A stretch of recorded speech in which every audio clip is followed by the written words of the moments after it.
अस्सलाम वालेकुम मुअज़्ज़िज़ वालिदैन। आज हमने फ्लायर में बच्चों को जिस चीज़ की मश्क करवाई वो है ज़ख़ीरे अल्फाज की सीढ़ी बनाना। अल्फाज जहाँ जो लफ्ज़ ख़त्म हो रहा है उस हर्फ से अगला लफ्ज़ बनाएं। मिसाल के तौर पर शाम है वो भी माँ पे ख़त्म हो रहा है, या काम है वो माँ पे ख़त्म हो रहा है, या अनार है तो वो रा पे ख़त्म हो रहा है।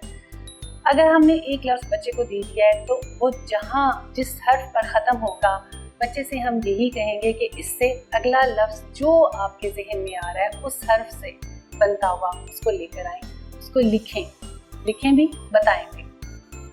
जो बच्चा लिख नहीं सकता उसको आप जोड़ करके बताएं कि इसमें कौन सी, मिसाल के तौर पर अनार है, रा पे ख़त्म हुआ, रा से क्या लफ्ज़ और आ सकता है। मिसाल के तौर पर हम बच्चे के सामने ऑप्शन रख सकते हैं, तजवीज़ दे सकते हैं। रा रेल भी है, और रा से रेलगाड़ी, रा से कोई भी और लफ्ज़ जो बच्चों के जहन में आ रहा हो उस वक्त उसी लफ्ज़ को आप लें, क्योंकि बच्चा जिस वक्त जो लफ्ज़ अपने जहन से बना रहा होता है हमारे लिए सबसे अहम वो होता है। वो लफ्ज़ जिस हर्फ पर ख़त्म होगा आगे से बच्चे से फिर कहें कि अब आप इससे, अगर रूखी छोटी है यक्का तो इसका होगा, और यक्का हे पे ख़त्म हो रहा है तो ही से हाथ, यानी जो लफ्ज़ जिस हर्फ पे ख़त्म हो रहा है हमें उस हर्फ से आगे लफ्ज़ लिखना है, बनाना है, बच्चे के जहन में डालना है।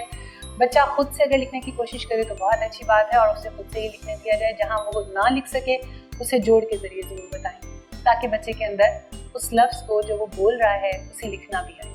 इंशाल्लाह ताला अगले सबक के साथ, अगली वीडियो के साथ, कुछ नए अल्फाज के साथ फिर आपसे मुलाकात होगी। तब तक के लिए अल्लाह हाफ़िज़।